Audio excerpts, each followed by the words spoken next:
Call to order the Wednesday, April 18th, Torrington Board of Education regular meeting. Start with the Pledge of Allegiance. Pledge allegiance to the flag of the United States of America and to the republic for which it stands, one nation, under God, indivisible, with liberty and justice for all. Ellen? Mrs. Capabianca? Here. Mr. Cabanero? Mrs. Honig here. Mr. Kisco? Here. Mr. Marola? Here. Mr. Nargi? Present. Mr. Oliver? Present. Mr. Rovero? Here. Mr. Tebow? Mr. Traub? Here.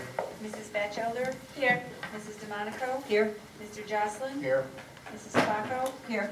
Mayor Bingham? Matt Cabanero? Here. Maggie Finn? Here. Christine Keywan? Done. Stand.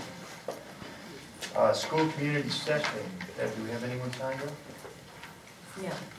No? Yep. Okay.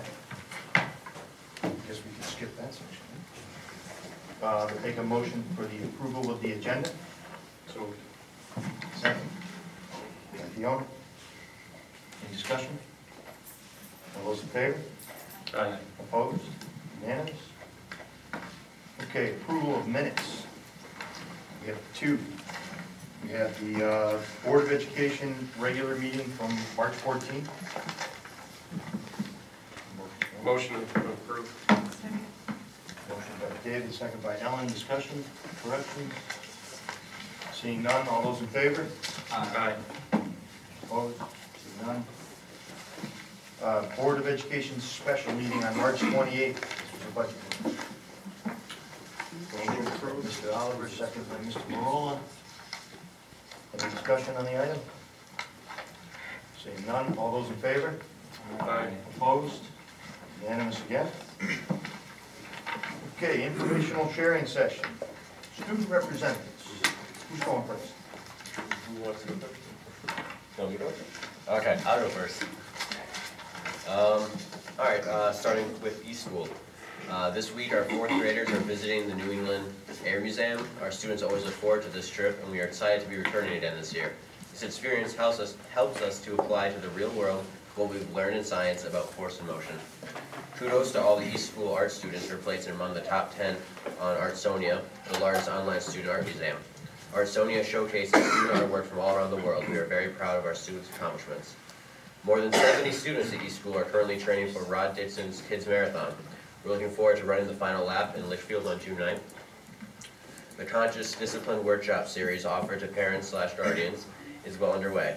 We've had a tremendous response from the community with attendees from all schools in Torrington. Thanks again to Mrs. Flacco for her support in making this opportunity possible. And next Tuesday, April 24th, is our last session. All are welcome to attend. Next Friday, April 27th, the East School PTO will host a Toast to the Children, a wine, beer, food sampling event to be held at Fairview Farms Golf Course from 6 to 9 p.m. Please contact the East School office for ticket information. From Forbes School, students participated in the Rod Dixon Olympic Marathon Runner Assembly on April 4th. Forbes has 75 students signed up to run in the Kids Marathon in Litchfield in June. Students run laps every morning and every day during recess to prepare for this event. We also want to thank Janet Giampaolo for coordinating this event with Janice Harrington and Bill Burgess from Fit Together. This Thursday, April 19th, Forbes will have our Family Fun Night featuring various math and reading games for families to engage in together. As part of the School Governance Council initiative, the council is trying to establish fun but educationally based activities during the school year. From Torrington Middle School. Recently there have been a PBIS initiative to improve student behaviors, which includes a bus lesson to teach respect, responsibility, and safety, which was taught by using a video written, produced, and performed by TMS students last spring. The School Climate Committee has officially kicked off our Live and Let Live campaign. The main component of the initiative is to create an awareness and understanding of the uniqueness of each of us as an individual. Earth Day celebration, Easy Being Green, will occur on Thursday and is sponsored by our student council members, who will show a school-age video that discusses environmental issues and tips to save energy, provide a checklist of ways to reduce your carbon footprint, and there will be opportunities for students to participate in the different stages of the TMS community garden and to clean up around the schools and grounds. Final countdown in preparation for the 8th grade field trip to Washington, D.C. is underway.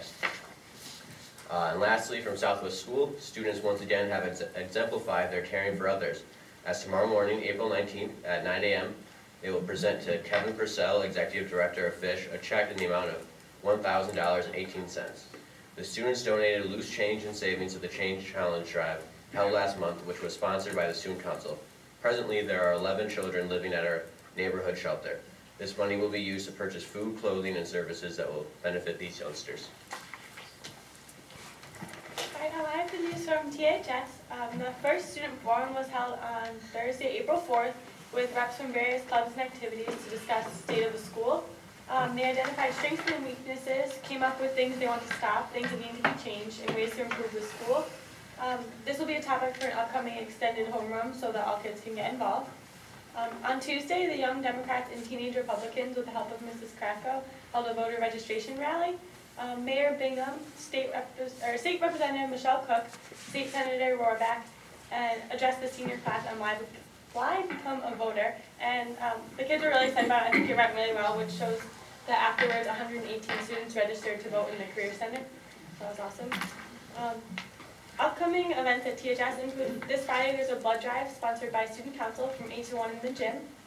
The Ultimate Game Show is sponsored by NHS and it's this Friday night at 6:30. The NHS induction for the newly admitted junior class members and the senior class members that were admitted in the fall is tomorrow night at 7 p.m. On Saturday, 4/21, the Interact Tag Sale is from 9 to 2 in the THS parking lot. On 4/26, the District Band Concert is going to be here at THS. On 4/27, there's a career fair here at THS. On the 28th, there's a Music in Common concert. And finally, the musical for the spring production is The Wiz, and that's May 3rd, 4th, 5th, and 6th in the THS Little Theater. That's it. Thank you. Okay, student recognition. Yes, in here. Sure.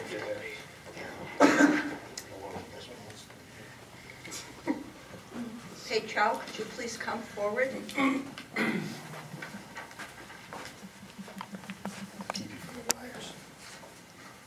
Pei Chow Zhao is a 5th grade tag student at the Vogel Wetmore School. He moved from China to the United States when he was in 1st grade, not knowing a word of English. He exited ESL in 1 year, which is pretty much unheard of. It is customary for students to take at least 3 years to exit and 7 to 10 years to become proficient in a second language. He began school in New York City and moved to Torrington at the beginning of 4th grade. In 4th grade, in a piece submitted through the TAG program, he won honorable mention in the Connecticut Student Writers Competition. This year, he worked independently with Mrs. Schick on a piece to submit to the Connecticut Student Writers Competition again. After reading a book by the author Avi, he researched extensively the role of the ironclads in the Civil War, which his piece is based upon. Torrington has a great deal to be proud of in this young scholar. There were over 1,000 entries with only 76 pieces being published. Congratulations, Pei Chow.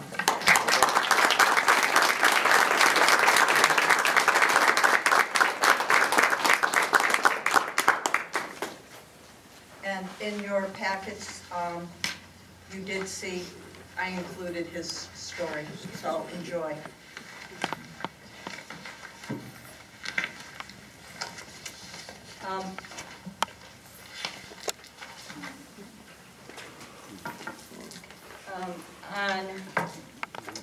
They held the 26th annual 7th grade invention convention at the Torrington Middle School, and it was open for all 7th grade students. It was expected all students to participate. They had judges from around town, and our distinguished Mrs. DeMonico was one of those judges, and she had a great time. I had to be in meetings, but she had a great time.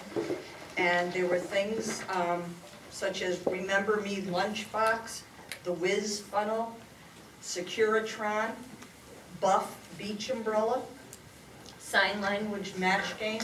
There were 36 entries in all that will be going on to the state competition, which I believe is next week. At UConn. At UConn. And so, once we know how we make out at the state competition, we will have all 36 students come here before our May Board of Education meeting, 6 o'clock, have them all set up so that we can open it up to the community to come and see these great inventions that our students created. So rather than just, have some 36 students come up, we really like you to have the opportunity to see what they created and see the talent within our 7th graders. And I just want to give credit to Mr. Rick Fasciano, who is the teacher leader for this project. So we do have 36, and you will be meeting them at our May meeting. Very good. Fit together. Fit together. I'm going to now, this is a program, well, I'll let Mr. Greg Briscoe speak about it and tell you all about it and why they are here tonight. Good evening.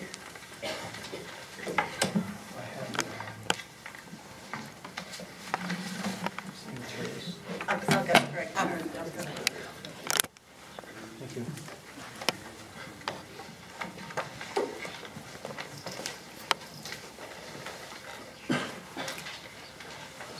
Thank you for the opportunity to come speak before you. I'm pleased to introduce Fit Together to you. First of all, my illustrious steering committee that have come to support me. So Dr. Michael Curry, pediatrician, Eleanor Carbone, who's with City Council, Joanne Ryan, who's with the Chamber of Commerce, Brian Mattiello with the Charlotte Hungerford Hospital, Leslie Polito with Torrington Area Health District. So those are members of our steering committee. And I wanted to introduce, we have 39 volunteers in all, and we're working toward making Torrington a healthier community. And I just want to start, in the beginning, in December 2010, this all began. Brian Mattiello and Charlotte Hungerford Hospital gathered a group of individuals and organizations to inventory their existing programs and activities and assess the feasibility of combining resources and working together. And they chose the name Fit Together as it conveyed a collective, collaborative approach for a healthier community. In May 2011, the Northwest Y was chosen to participate in the Pioneering Healthy Communities, or PHC as we call it for short, initiative to begin a journey that will make our community a healthier place to live. PHC is part of a nationwide program which is built on the concept that local communities can work together to give all community members healthy choices. Torrington was selected as one of 10 YMCAs nationally to participate in the 2011 initiative funded by Sam's Club, joining 7 YMCAs in Connecticut and 120 communities nationwide. A 10-member leadership team was formed and attended a conference in July in Washington, D.C. National experts in health and well-being led a discussion about effective, sustainable change. Tools and resources were introduced to the leadership teams. The overall goals of the initiative are to develop local policy, environmental, and system changes that increase opportunities for physical activity and healthy eating where the default choice is the healthy choice. An example of that is where fresh fruits and vegetables are a part of the meal that is served as opposed to an option. People will not opt as much to take the fruit if it's an option. If it's included in the meal, the kids will eat it.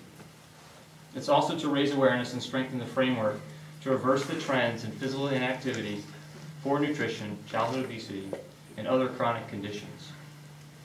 We've all heard the news. A third of our children and adolescents are overweight or obese. Children are developing adult diseases such as type 2 diabetes and hypertension at alarming rates. This will be the first generation that has a shorter lifespan than their parents. The hard numbers. Obesity rate among preschoolers has more than doubled to 14% in the last 30 years. Elementary school more than quadrupled to 19%. and middle and high school students, it's tripled to 18%. The cause of this is an energy imbalance. The kids are simply consuming more energy through foods and beverages than they expend through normal growth, physical activity, and daily living. To reverse this epidemic, we must help kids balance the number of calories they're consuming and burning in each day. And the research is showing that healthy eating and physical activity improves academic performance. More and more studies, Robert Wood Johnson Foundation, Centers for Disease Control and Prevention, Connecticut Education Reform Study, Connecticut Coalition Against Childhood Obesity, American Heart Association, the list goes on and on, there's more every day. So when we came back from our conference, our job was to gather local data. So we looked to the Red Center for Food Policy and Obesity at Yale University, as they had, in partnership with the Department of Education, completed an analysis of every school district's wellness policy in the state. You have copies of those.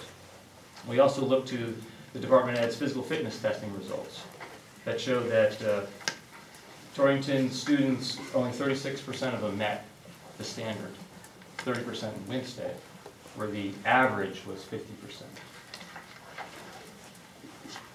One of the tools we were giving was called the Community Healthy Living Index, or CHILI for short. And CHILI is a set of tools that assess the extent that policies, systems, and the environment support healthy living in places where people live, work, and play. And the tools comprise of two parts. Number one is an assessment, a series of questions, which I've given you. And two, a second piece, which is called the Discussion Improvement Planning Guide. Just going through that process, the questions, and then going through the planning guide, your organization, your business, your school already starts to become healthier. Just raises the issues. Communities are using these tools to discover strengths and identify needs, and to plan to build a healthier community. The 5 tools that are a part of the CHILI are after-school childcare, preschool childcare, schools, workplace, neighborhoods, and community-wide. In December 2011, our committee, our steering committee, and volunteers completed 7 business CHILI assessments, 3 after-school childcare, 2 preschool childcare centers, and 3 elementary schools. Easton Forbes volunteered for the assessment and participated with our team. And the outcome really was the wellness policy was identified as the single item that could have the largest impact on child's health. We looked for other assessments and found very few. So we formed a coalition. The Torrington Area Health District had applied for and received a community transformation grant. The Charlotte Hungerford Hospital, the United Way of Northwest Connecticut, and the Y through the PHC grant all kicked money in together, $56,000 worth, to complete a community-wide health equity index assessment, which is presently in process. The results will be due in September. We'll be using census data to study social determinants, civic involvement, community safety, economic security, education, employment, housing, and health outcome data, cancer, cardiovascular illness, childhood illness, diabetes, healthcare, etc., to come up with what are the needs of our community, what are areas that we have gaps that we need to serve.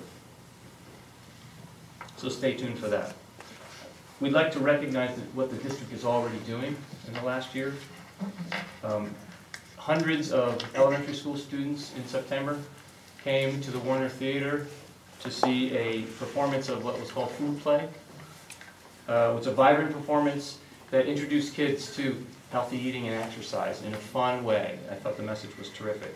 2nd and 3rd grade students are using nutrition detectives in health units. Edible School Gardens are forming student-driven initiatives at East, Forbes, and Middle School. Rod Dixon's Kids Marathon, as mentioned earlier, sponsored by Connecticut Association of Schools. That's terrific. And the Vogel-Wetmore Y Extra PE program in the fall for a state grant. All wonderful things happening. So our mission of Fit Together is to build the healthiest kids, families, and communities through sustainable strategies that foster healthy eating and active living. And our dream is that Torrington can become, when we can crow to everybody, we are the healthiest community in Connecticut. We can make that happen. We believe we can. because we believe our future is held in our children, and our challenge is to give them the best chance to live long, healthy, and productive lives. Our objectives, following our research, affect schools, child care centers, neighborhoods, businesses, and that's around what we call the three-legged stool: healthy eating, physical activity, and healthy eating, nutrition, education. And with that stool, you think about it, you can't just do two of them and be successful. You've got to do all three. We also want to improve community collaboration and assessment capacity, and we want to improve and increase the conversation about healthy eating for all. We want to inspire academic achievement. We want to assist you at how we can.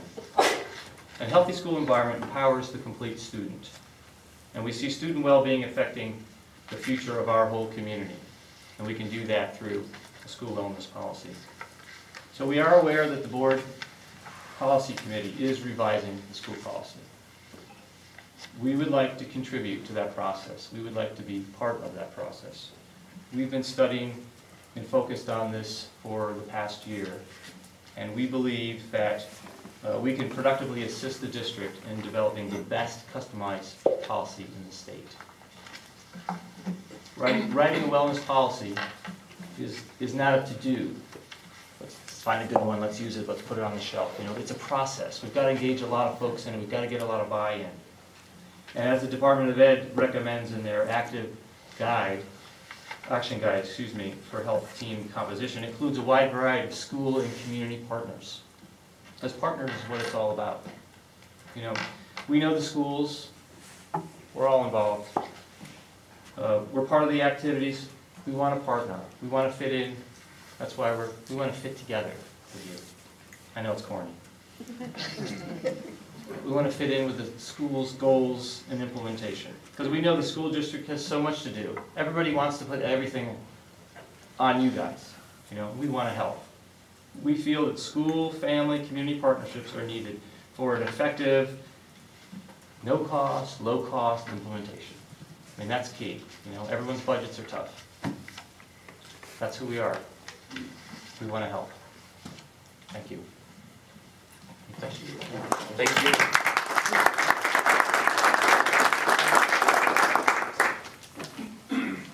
Our policy chair is on Hona right here, so.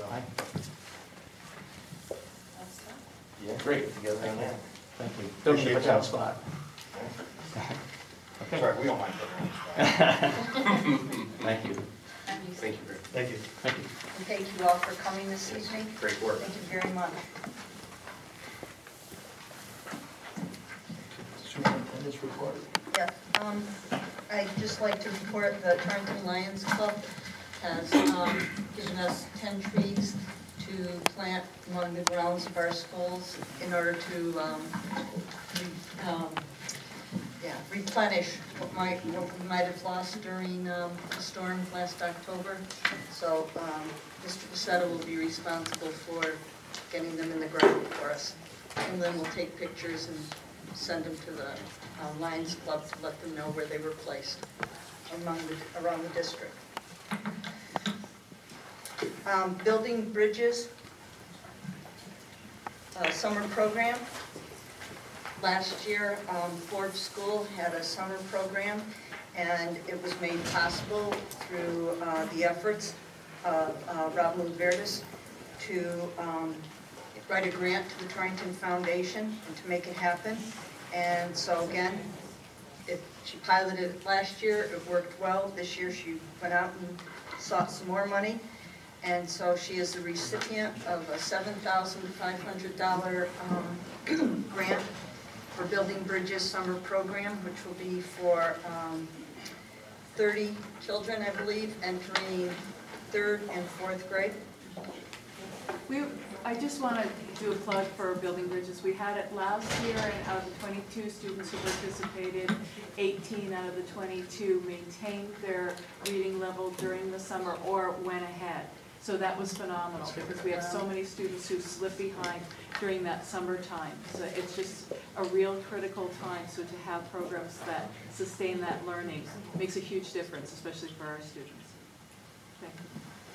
And that a teacher went out and wrote it. And yes. Fabulous, great initiative. So,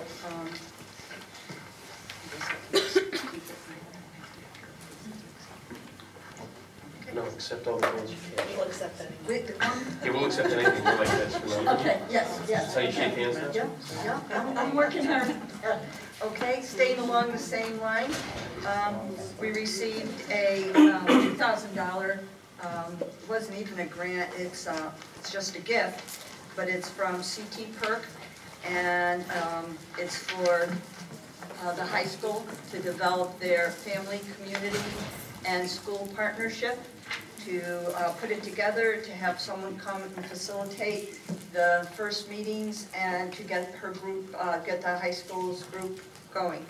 So, this is Mrs. Creedon, you now have $2,000 for your school, family, and partnership, community partnership. And update on our online learning program. First of all, let's see, it's 4-3, I'm trying to think. As of 4-3, 51 students are currently enrolled. 2 students have moved away. We had 54, and 1 student decided not to take the course online class. They're enrolled in a total of 90 courses. There's 57 hours, 6 minutes, the most hours a student has logged working on their online classes since February 1st, so that's 1 person. 86% of the students are currently passing their classes, 70 out of 81. 86% of those students who were previously failing their traditional course are now passing their corresponding online course, so that's 36 out of 42. 3 students have completed a total of 4 courses. 1 is a junior, and he has completed 1 course that put him back on track to graduate with his class next year, 2013. D is a senior. She has completed 1 course that is required for her to graduate in June. M is a senior. She has completed 2 courses that are required for her to graduate in June. 21 seniors are taking a total of 47 online courses in order to graduate in 2012. Of those 47 courses, 85% have passing grades, 40 out of 47 students. Of those 47 courses, 44% are halfway or more complete, 21 out of 47.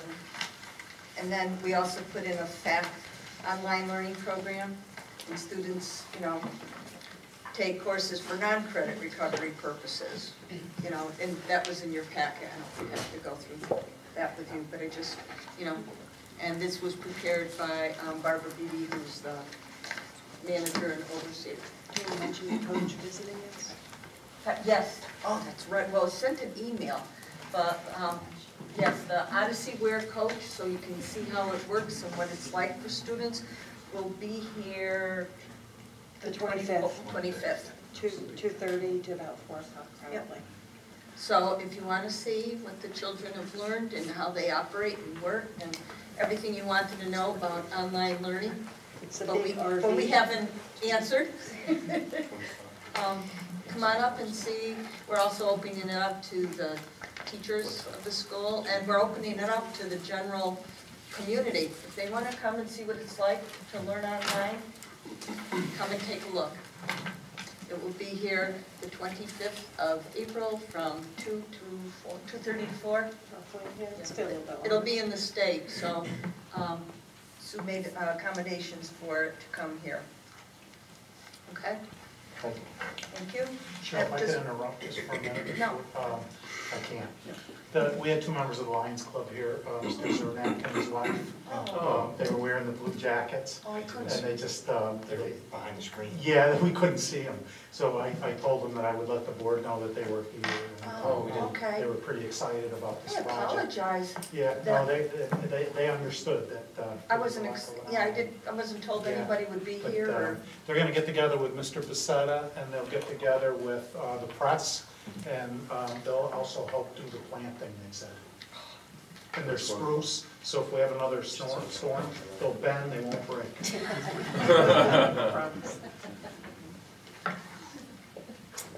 okay, and just one last piece. Tonight on your seats, there was the budget book, because on April 15th, a budget submittal to the mayor and the city was sent of $67,179,957. So, that is done till May 1st. And Jerry, Mr. Crowley, you have a technology report. I know we said we were going to do this every other month, but things are happening, so. What time is it made for the public?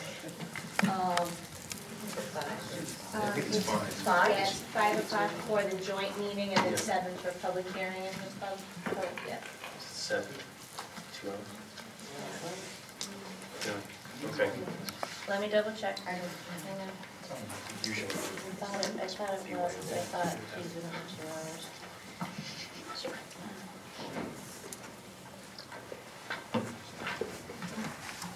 Yep, 5 and then 7 is the joint meeting. Or the, excuse me, the public hearing.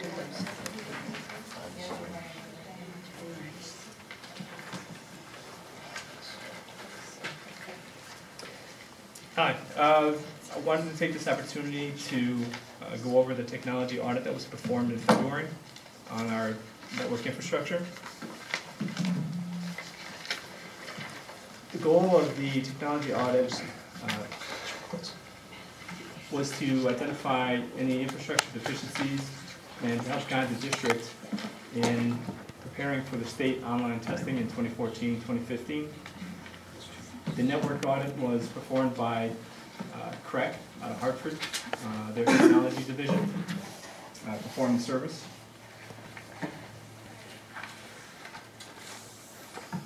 The following slides are a few of the comments that the auditors had while they reviewed our network. As you can see, according to the first quote, our infrastructure is on par with other schools in the area. They were particularly impressed with the gigabit wide area network that we've got installed. They noted that the existing infrastructure is sufficient to carry out all of their tasks that our students need to conduct. And they were pleased with the amount of virtualization that we've been implementing in the district and the efficiencies we've gained with that. One of the components of the audit was to go around to each school and perform a network speed test to gauge the amount of time or the amount of bandwidth that was available for students to get out to the internet. The average was around 40 megabits, and that's for all the schools, and that was done during the school day while students were actively using the network. The next comment is some of the issues that they noticed in some of the schools, that there were some machines that took a long time to boot. And their test started a machine from a cold start, and they timed how long it would take for that machine to get logged in to a browser and to get out to the internet. The following are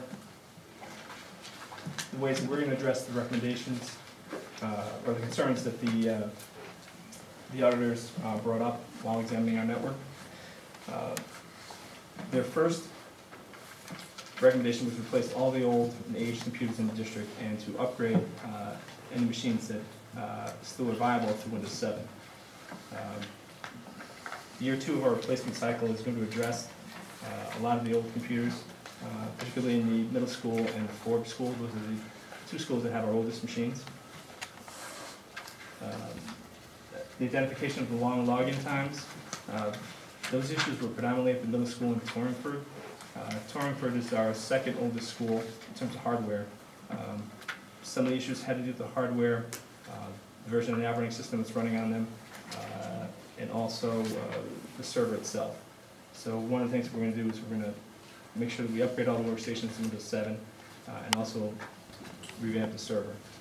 And that will improve the profiles, which are a process that occurs when the machines start up and the user logs in, and that's what's affecting the boot up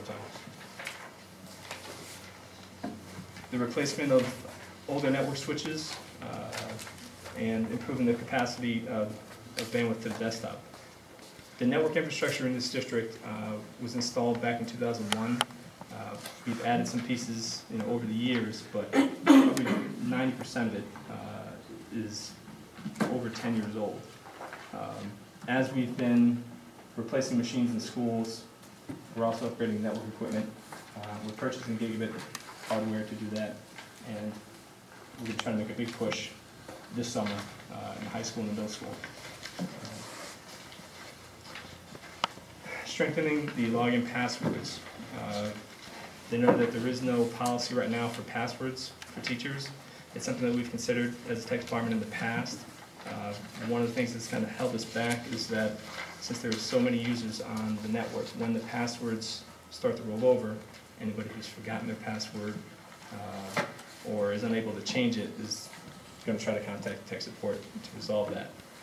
We don't have a help desk that's present to receive those calls, and we don't want to have somebody out of the network for an extended period of time just because they can't log into their machine.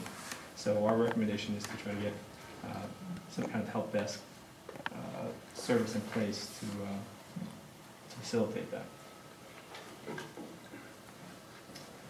Expanding disk space on the domain controllers, that's something that's pretty easy to remedy. A lot of the domain controllers are virtual machines, so we can dynamically adjust the disk space, and we'll do that over the summer when school's out to reduce the impact.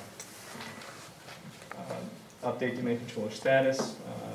Our Active Directory, which is kind of a database that stores all the information for our servers on the network. There were a couple legacy items in there that should have been removed as we decommissioned servers. In particular, email 2 and the TMS domain, we've taken care of those issues.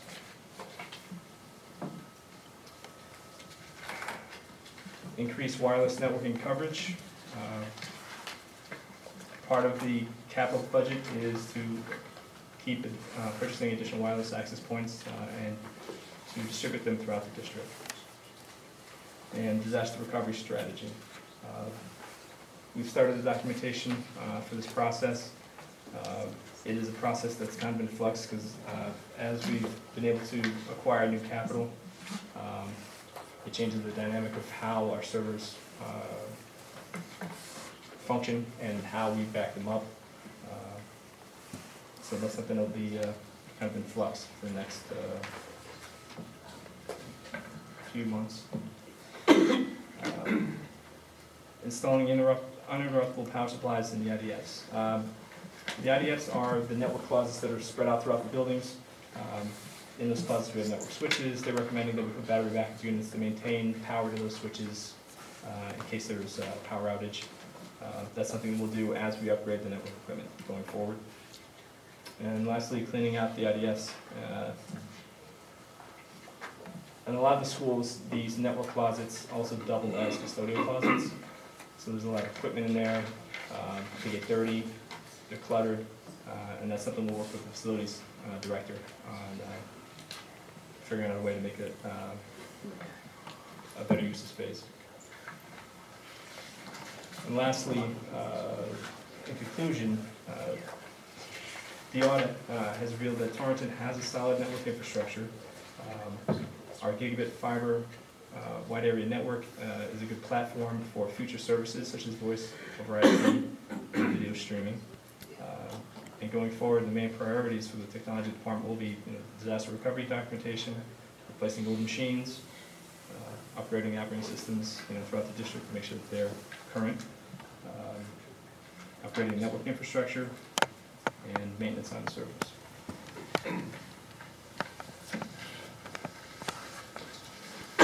Yeah, just one if you don't mind. In the conclusion, based on everything that we've gone through with the technology committee and the budget process, it just seems a little odd to me that this audit says that Torrington has a solid network infrastructure when we believe that to be. Well, yeah, I guess not the case.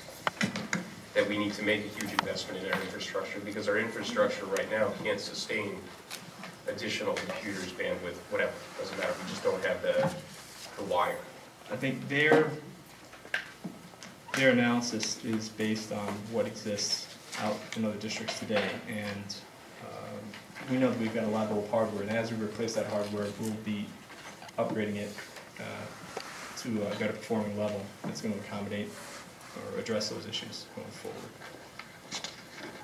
Because I'm under the impression, I think many people are under the impression that we just don't have adequate infrastructure, period. And then I think the issue might be a little confused. There is, bandwidth that deals with, accessing resources that are outside the district, and then there's bandwidth inside the district, inside the buildings. Right. And whether you're trying to connect, to the server that's, down the hall, or trying to access a resource out on the internet, like, video streaming service or some file storage. With regard to online testing, I think as we progress, there'll be more use of the internet, and so we need to increase the bandwidth to access services on the outside, so that when testing comes around, we're not interfering with that. So are they saying that in a vacuum, assuming nothing changes, we're adequate for today's needs and uses of technology within the buildings? Yes. But that doesn't take into consideration what we're mandated to prepare for. It doesn't. So that's why the results of the audit just seem contradictory. Go ahead. It just seems contradictory to our current situation. I think they have, based on what a lot of services that are utilized at the desktop level right now, word processing, accessing basic internet services, 100 megabit to the desktop is more than enough bandwidth, considering we have, at most, maybe 100 megabits of bandwidth going out to the internet for the whole district. So if you take an aggregate, every 100 megabit bandwidth, or every 100 megabit connection that's within the district, multiply that by 1,400 devices. There's, our internal connections greatly outweigh our access to the internet. So not everybody needs access to the internet all the time. In terms of network speeds, 100 megabit is more than capable of serving what a lot of machines, majority of machines have to do. There are exceptions, if you're in a video production lab or CAD or some other specialized class. I think what's more important regarding our infrastructure is the age of the equipment that's in there, not so much the bandwidth. So their recommendation is, as we upgrade the hardware, gigabit connections are marginally more expensive than the service that we have now. So it makes sense to upgrade to the higher, better performing hardware going forward. And then that will improve our network infrastructure as a whole. And then the only issue left to resolve is how much bandwidth we need to get out of the district, out to the services that are on the internet, including testing. So this is really addressing, it's stating that our internal connectivity is good. Yes. This is not necessarily reviewing our connectivity to the outside world.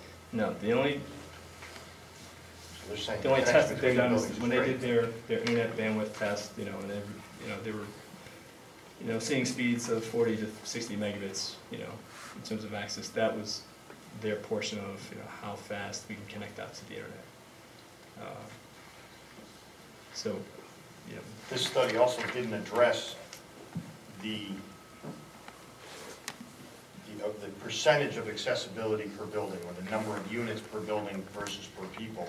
This was just testing how well each unit that existed worked. Correct.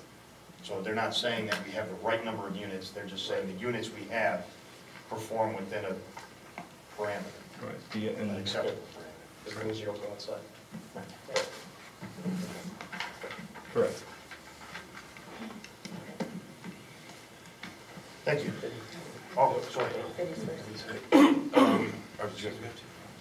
All right, well, first I'll say, my iPad, I'm not able to log into the Torrington Public School guest on mine, so that's unavailable. I've been using my phone for the duration of this meeting so far.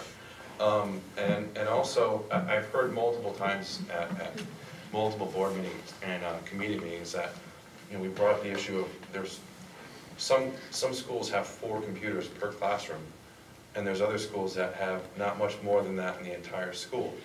And we were told that we just don't have the infrastructure to move those computers around. That sort of contradicts what this is saying. That statement reflects how much cabling, how much wire is in each room to allow those machines to function, to connect those machines to the network. There are classrooms that have 2 drops. There are some that have 8 drops. So if there's no physical cabling in the room, we can't bring in extra machines to support those. We can if we buy extra hardware to repeat those signals, but then you're creating a bottleneck there. If you're bringing a switch into a room that has 1 network connection and you're trying to hook up 4 machines, well, you've got 4 machines connecting at 100 megabit, coming back down to a single 100 megabit connection back to the switch. So when the statement's made there is a capacity in the room, they're referring to how much physical cable, how many outlets are in the room to support computers. They're basically saying that the computer that's in that classroom functions at an adequate speed within the guidelines it was tested to. They're not saying that it's the right number of computers. Okay, it's just good to point that out, because this sort of makes it sound like everything's great. Well, no, that was why I asked them the question. Right. They didn't analyze the district's need, they just analyzed the ability for each computer to function the way it was supposed to function. I got you. Right. If the question was put, do we have the ability to get every student in every school on a computer at the same time? No, we would fail. There's no way we do that. It was more looking at what's in place, is it performing adequately, and where it's not, in terms of bandwidth, connections, the connections that are in place work. Some of the issues that we have is some machines take a while to log in. That's an issue of that machine and some of the server infrastructure in the background. But it doesn't. None of this addresses how many users we can get on simultaneously. So. Was the purpose of this audit to determine if we were structured to do the online testing? Because that's where I'm confused. If the purpose of the audit was to determine by building if we could actually test the students on the computers in a couple of years. Well, we don't know exactly what those guidelines are for that testing and what the requirement is. So it's going to be a little difficult to speak to those directly. However, what we wanted to look at is looking at the physical playing field, the infrastructure that's in place right now. Does it perform the way it's spec'd out to, or is it underperforming? And it performs the way it's designed to. Now we have the opportunity to replace some hardware and improve the performance. And that's what we can do going forward. So did we request this audit? Yes. How much did we pay for it? I believe it was about $4,000. So there is no detailed information by building? Because we know that we have serious inadequacies between the buildings. What I could provide for you later is they went to each site, looked at every closet, and they have a sheet where they checked off, all their evaluation items. I didn't include that because that's, it's another 50 I pages. guess I'm looking, if it's for the testing, I would think that this audit would look somewhat at, we have 400 kids at Forest that need to be tested, and we have X numbers of computers, and the infrastructure is set up as such. I mean, it seems to me that the big picture, it's great if one school is set up right now to be able to do all the testing, but if the others aren't, to me, this is useless information. Right. It doesn't guide me anymore on what we need. It wasn't capacity planning. That wasn't the purpose.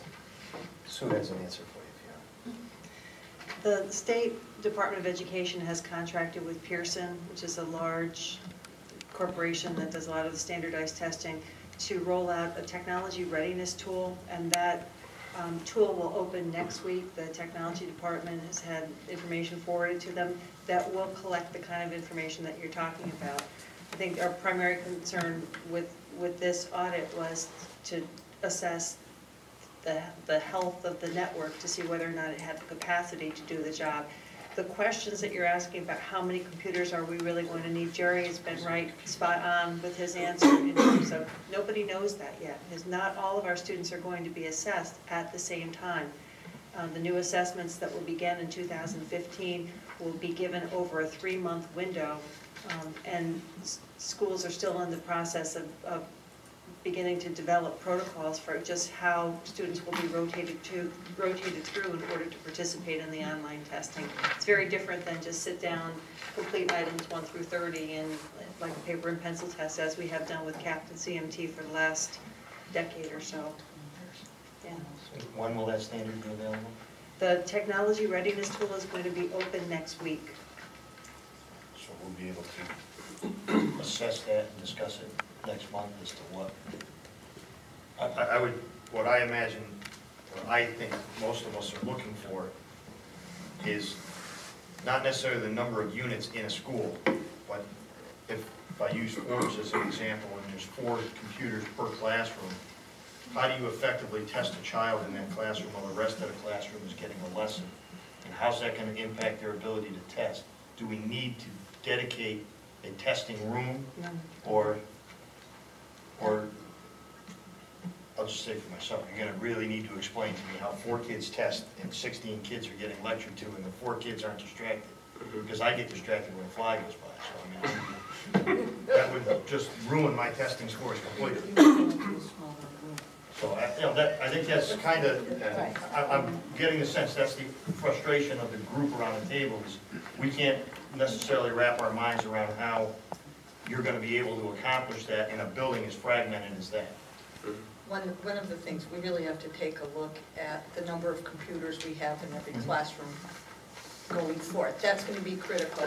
So if you get that cluster of computers in every classroom, and students are using them every day, and they go over and they've got the headphones on and they're focused on you have to practice the use and ability to use the computer so that the day it comes to go over and do the assessment, it's like every other day that they may have gone over to do something in math or something in reading, that just is part of the learning in the classroom. And I would assume that's a presentation when you get the parameters that we're gonna kind of want to absorb and try to figure out and how you're gonna fit this into each building. I know I expect you to know it right now. I'm saying for a future presentation of us, once all the information's known, we can say this room, these will happen in this type of setup, this will happen in this type of setup, or however you need to do it. Are we ready to participate in online testing? We aren't, and I think the priorities going forward illustrate that. The main bottleneck for us at this point, if we were going to need to test next year, would be the age of the computer desktops and the upgrades to the operating systems.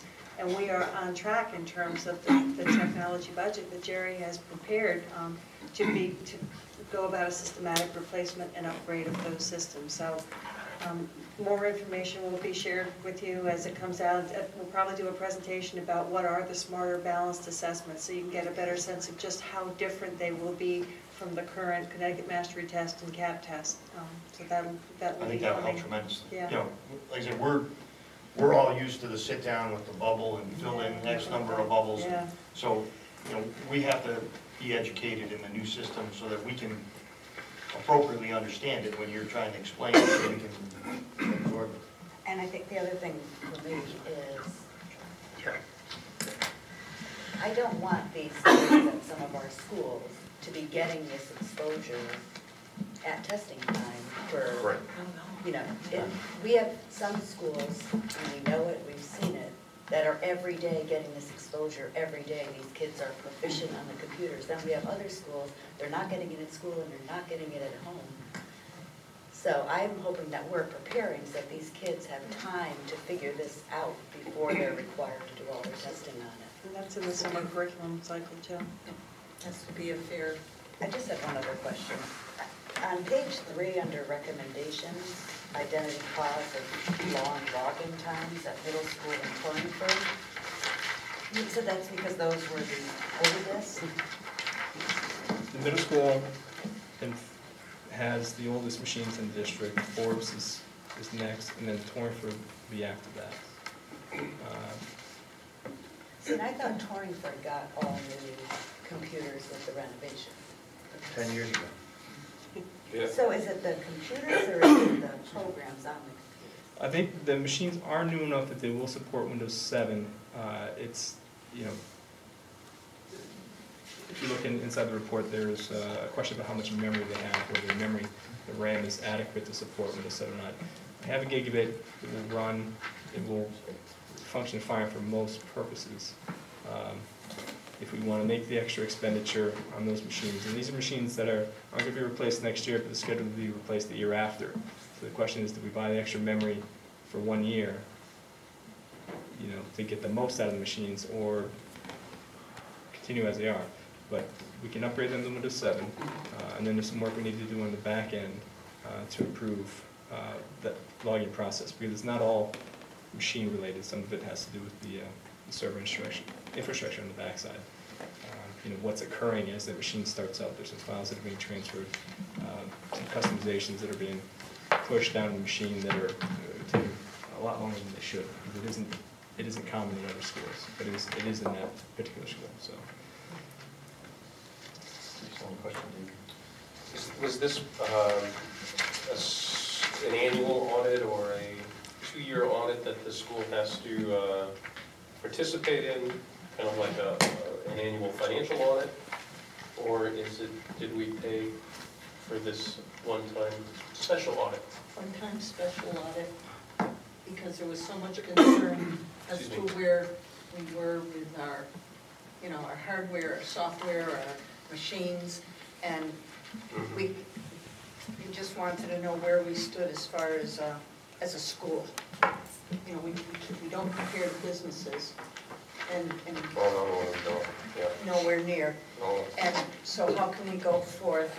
Yes, making sure we are ready for the assessments 3 years down the road, but also leading up to that, what kind of experiences do we have to provide for the students so that when the assessment comes, it's just a natural, you know, using this tool to take the assessment is just a natural part of their school day.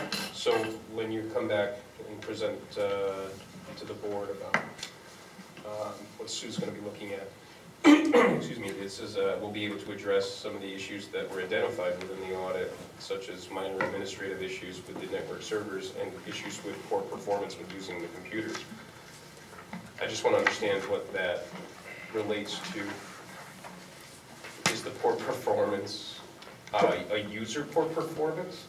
Or is that meaning that when the computers dial into the network, if you will, they're not interacting with the network as frictionless as possible? Because that would be a problem. Yes. With the infrastructure that they said is okay. Yeah, the test. So that's why I'm trying to understand why $4,000 on a one-time audit that just basically confirmed what we thought was money well spent. The test that they applied to the machines, like I said, is, you know, if they take a desktop that's turned off, power it on, and then time how long it takes that desktop, the operating system to come up, get to a point where you can log in, and then get to a browser so that you can access the internet.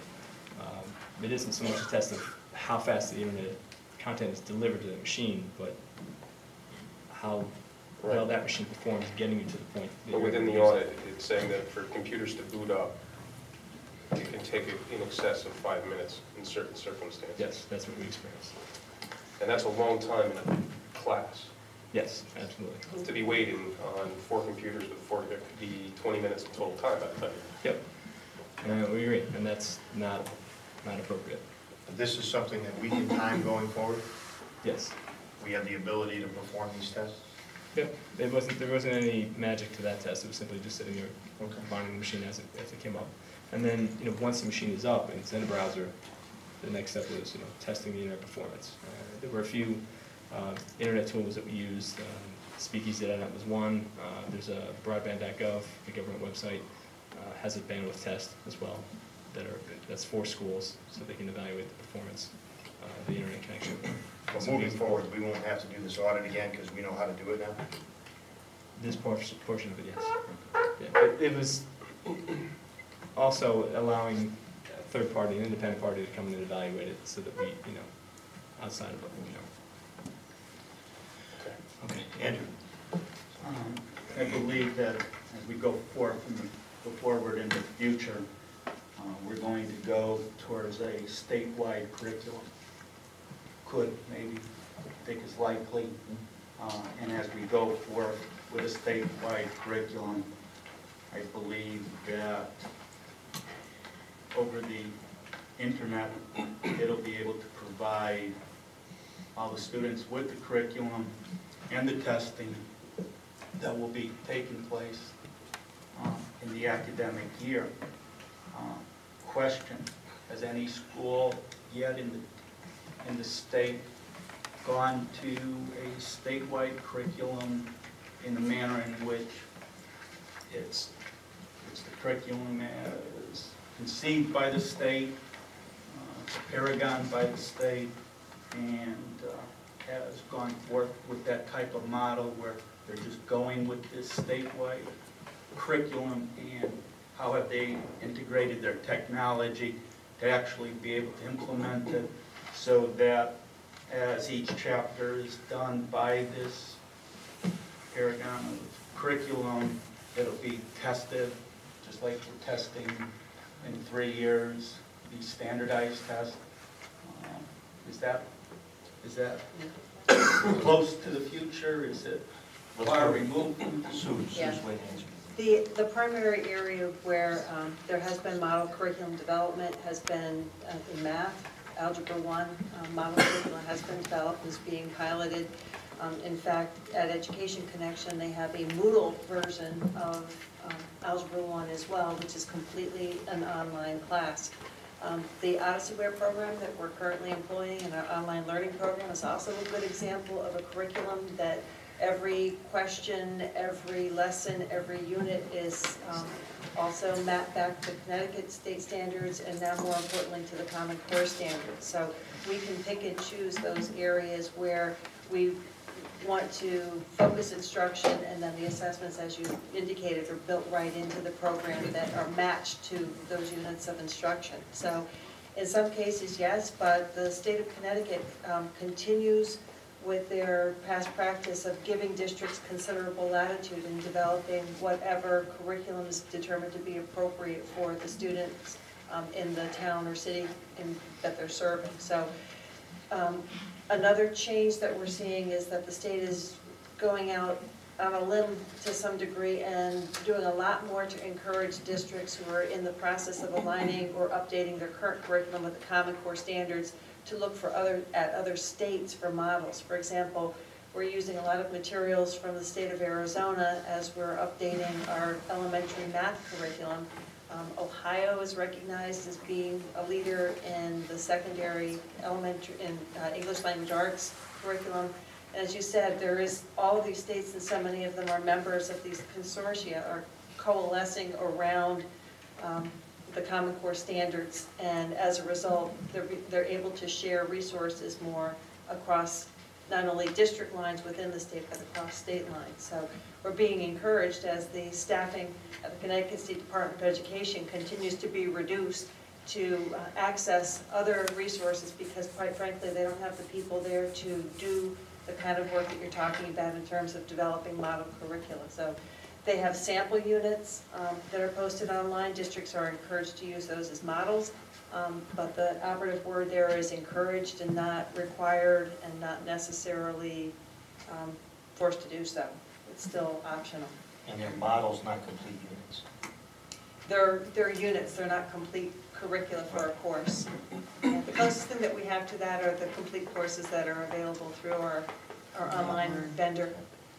And most important, if we can, is there money out there as incentive by the state or the federal government that if we were to be pioneers and align ourselves with this type of educational system, would they be willing, is there money that either one or both would be willing to pay for these to be implemented? I mean, at some point, we're going to be, it's something, of course, it's only my belief, But at some point, not to the far future, but more closer to the future, we're going to be all required to be on a standardized curriculum cycle. I know you're saying that we all have all the local school districts have some discretion with curriculum.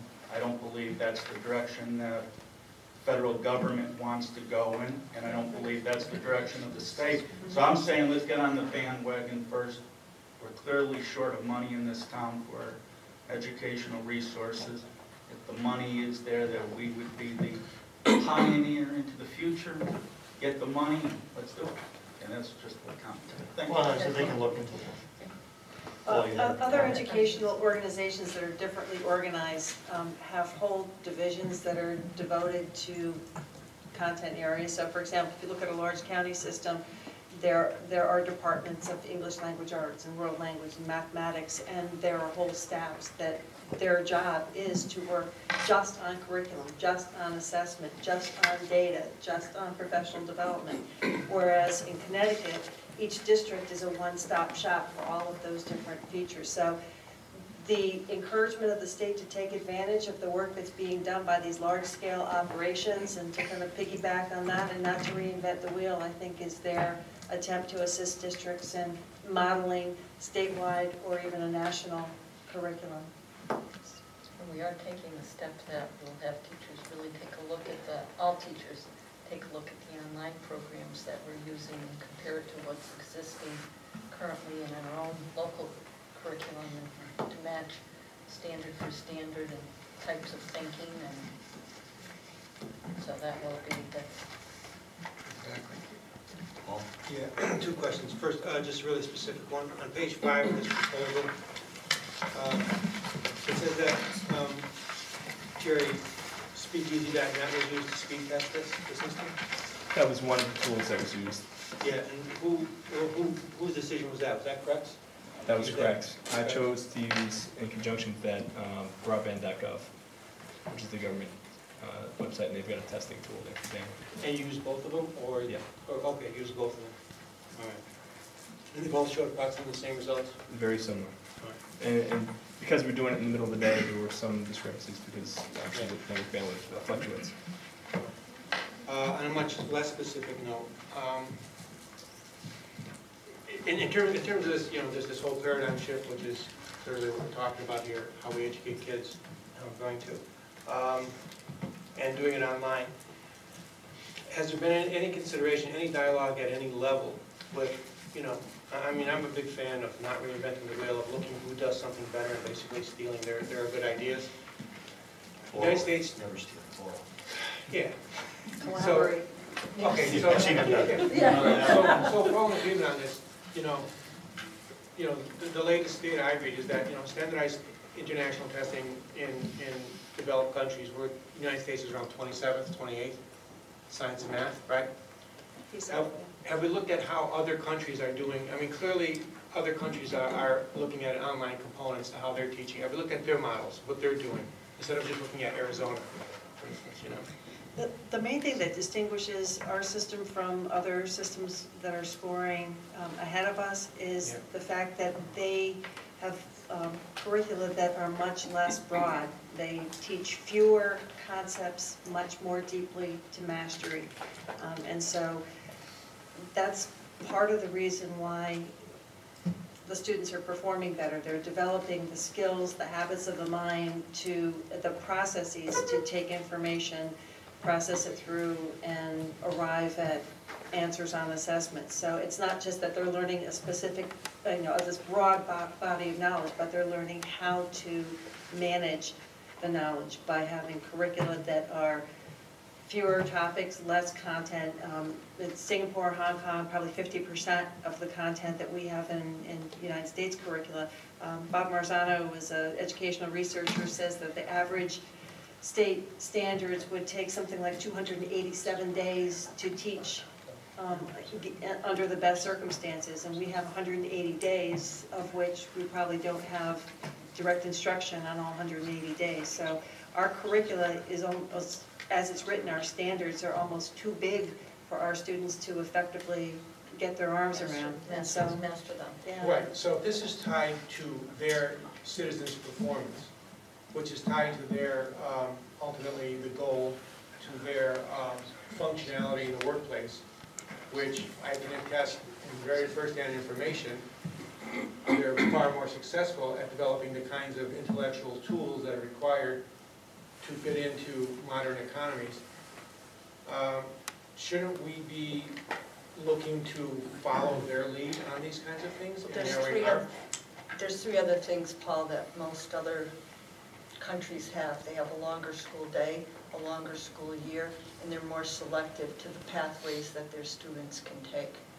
Okay, but maybe, shouldn't there be a discussion that all those, if they're producing successful results, shouldn't we be having that conversation on each of those 4 things that you've identified? I think that's what the intent of Well, the you said Common 3 Core others, Standards so I is. thought that Okay, was okay.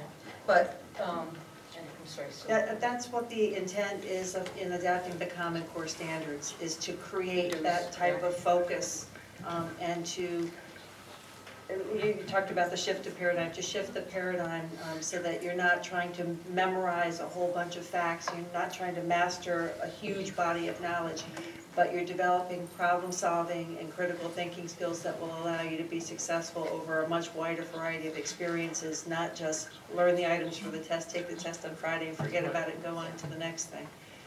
So I you think tell me that's that is what the core curriculum is doing? Yes, Basically, that's the intent of the Common Core trying to align Standards. this with what they're doing in Europe and other... They are internationally benchmarked, yes. That's what the intent is with this. And you may look at only one area within a curriculum, deeper, richer, and allow students to do more independent research, at least at any grade level, and really, have the opportunity, working with a practicing professional, developing independent research projects, and learning those other skills that they need to be able to enter the workforce. That's a good question, though. Yeah, well, can you, in a future discussion, can you identify those things for the board so we can, speak more knowledgeably about it to, I mean, I assume this is going to have direct impact on what we do in future budgets in terms of the kinds of positions we fill and the kinds of positions we don't fill, and the kinds of people we hire and the kinds of people we don't hire. And it would be great to educate the board as to what we need to think about. And, the other things, longer days and longer we school years. We should have that as part of, we should start rolling that out so the public can hear it. I mean. I agree. That's good. Yeah. We kind of got a long way from the technology review. I mean, it's all great information. I mean, it's something we have to dive into, but we can let Jerry out the hot seat if we're not asking him questions about it. I've just got one more piece of information. I had some conversation, brief exchange with a representative from the CEN, the Connecticut Education Network, and they're the ones that are our primary provider for internet access in the school system. Right now, we've got a 100 megabit connection from them. They're in the process, because they received a grant from the federal government. They're in the process of upgrading those connections throughout the state. And their goal is to create a 10 gigabit backbone throughout the state with a gigabit handoff to the school. We are pretty far from getting that in the district, and they indicated that they're about $3 to $4 million short of their goal they need. But that is something that is on their agenda that I could easily see happening in the next few years. Right, and you hit on a subject there. We lease the equipment from CEN. No, that's provided at no charge to CEN. Our equipment that connects between schools.